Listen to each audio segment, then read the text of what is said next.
But when we're looking at Mars, easy energy, no stress, not so much stress.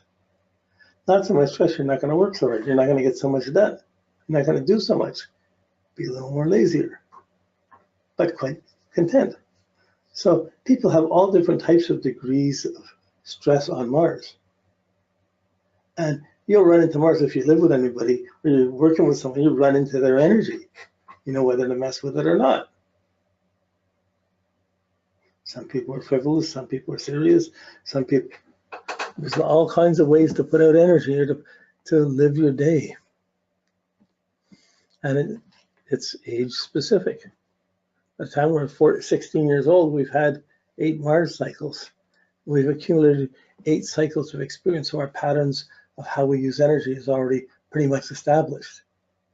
By the time we're 24, we got 12 cycles of Mars. Anyway, by the cycles we get to that, it starts accumulating the experiences we have. But at 2, at 15, at 24, at 45, at 60, you're still going to work with energy the same way. You're still going to have the same Mars. It's going to work in a certain way. You're going to do things in a certain way. And you can go with it or you can fight it. You can go against it. But usually when you negate energy, it either explodes, disrupts, or it implodes and builds up frustrations and angers inside.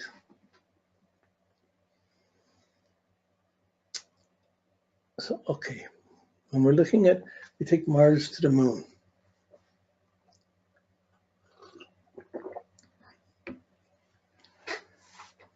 If Mars is affected by the moon, we're looking at Mars energy. When we're looking at the moon, we're looking at the habits and we're seeing how Mars affects it. When we're looking at Mars, we're looking at how we're using energy and we're seeing how much the moon can affect Mars. So can your moods or your feelings affect what you do? Or your style of doing something? Suppose you're about to do something and someone criticizes you. You know? Then you say, I can never, now that you said it, I can never do it, you spoiled it. Or don't tell me what to do. Or like, but it's not the telling, that's the Mercury. It's the feeling, it's your habits. So if you have the moon to Mars, there's a tendency for the habits to be in the stressful relationships, or there's a need to fight, there's a tendency to fight the home or fight the but burn up your energy, go on 10 cups of coffee to keep pushing no matter what. At the same time, there's a tremendous need to live properly, eat well, sleep well, because if you don't sleep well, if you're not having a good night's sleep, your energy level is going to be down. If you haven't eaten well, your energy level is not going to be as well. If you don't have a regular lifestyle and regular habits and ways of living, it's going to impair incredibly how strong or how healthy or vital your use of energy is. If you get caught in a bad habit, you start drinking, or you're doing drugs, instantly that bad habit is going to mess up with your Mars. And maybe for a short time, maybe for a long time, but it's going to impair. It's going to require a lot of effort to try and change that pattern. How do you get rid of a bad habit? You have to fight it. Who wants to fight it? Well, is your moon stronger than your Mars, or your Mars stronger than your moon? Is what your mother's saying more important than what you have to do, or how you're living, or what you've eaten, or having the, like we live in a society where our moon is constantly afflicted by sugar, by coffee, by sugar, sweets, by energy rushes, by drugs, by alcohol, by so many things get affected our day-to-day life. And we didn't get here because our parents are saints. We got here because they weren't saints and they were fooling around, and oops, here we come. Then we take our run at it. It's very difficult for us to try and remember or feel what our parents had to go through to get us here. We can see that we can do it for our life and our relationship. It's hard to imagine the parents making love or doing things. Of course they did. No, but habits are formed in this, and the habits the family came out of, the way you were brought up, how you had to eat, what you needed, This is so much this is conditioned by the moon from a very early age. So just if you have a Mars conjunct square opposed your moon, it's like your mother made you do it. Your habits are fighting your energy. And you're always having to be a little abrasive to go do things that upset the feelings of the moment. This is good for a salesperson. It's good for someone who's having to be competitive. I'm just saying it, but it makes someone aggressive, aggressive, and that stress from the health side of the moon and the habits of the moon, when they're difficult, they start to impair the amount of energy you have with Mars.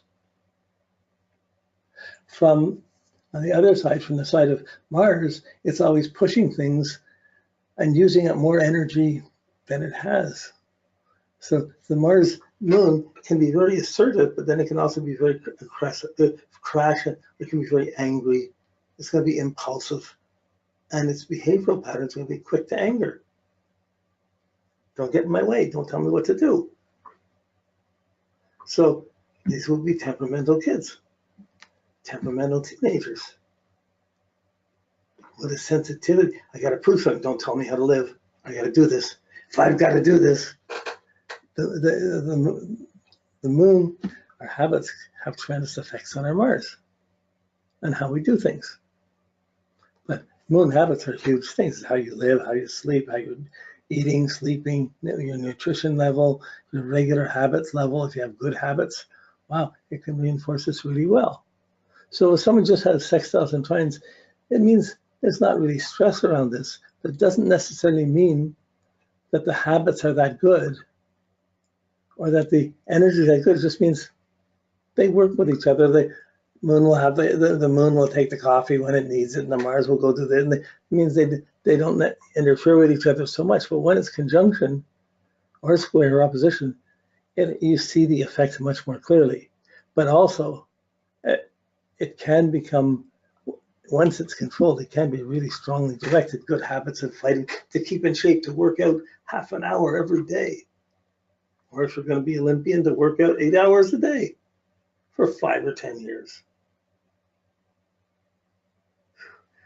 Once you're in the adrenaline of it, once you get going on something, it's hard to stop.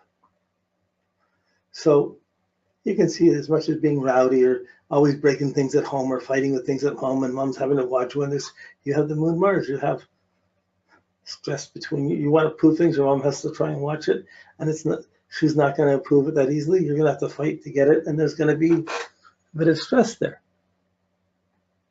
Enough that you wouldn't normally ask your mom if you can do something. You just go do it. She gets upset, tries to stop it, or what, like it goes back and forth. There's a stressful moon Mars. It can come from nutrition, habits, sleeping, not sleeping, like 24 hours of energy. How active can you be in 24 hours? At what point do you need some sleep? At what point do you need to get a meal in you to get some more energy to burn off? How well do you get it? How well do you not? So it's hard to imagine all the different ways, but when you're talking, when you see it, and you're observing someone, it's easy to ask the questions and start getting the feedback. How do you get along with your mom? Stay at home a lot. You get out and do something. Like you have to see which side of the square or of the aspect needs to be. Really, both sides need to eat well. You need to sleep well. You need to, and you need to do things so that if you're doing the eating and sleeping well, you'll be able to be active. But if you're not, it's going to interfere with what you're doing. You get behind in your homework. You get behind with job work. You just get things piled up. You put so many factors come in and affect this. You can't imagine all the ways. But when you see someone with a problem, or you see the moon Mars in the problem, you know the questions to ask. You know that person is not going to be peaceful to live with. Their habits will be pushing. But see, you're supposed to push where Mars is. You're supposed to develop good habits where the moon is. And as you develop the habits, it's going to force you to live differently. As you push more solidly or more aggressively, it's going to require a need for habits. And each one is going to be the moon in the past, the family, the mother, the home is going to be trying to tell you what to do. And you're going to try to do things and you're not going to want to do it there. There's going to be stress there. to say it's one specific thing is not valid. Just to realize the stress is there and say, oh my goodness. But they're supposed to have that stress. You can have that anger. You can have that impatience. You can have the abrasiveness about your habits. But it doesn't mean you can have them and work with them and control them. You're supposed to make that moon as healthy as it is. You're supposed to make the Mars as active as it can be. And both of them are there. And even if you're doing both of them as best as you can, they will still be fighting each other. It's not going to come easy. So someone with the Mars trine or sextile the moon, it might, if they have their something comes up and challenges them, they can do it. They can probably make the adjustment and do something without making that big of a deal about it. Okay, I'll do that. But at the same time, if they can do that, it's not going to take the same attention, the same pressure, same energy as someone who's driven to do something. I have to take care of this. More will get done by the stressful Mars aspects and the non-stressful aspects. Not everybody wants to. If you have a really afflicted Mars, you may try and accentuate other planets and not what you're doing so much. If you're not the strongest person in school, you're not going to try and be the bully. You're going to try and figure out other things to do and adjust your habits around that.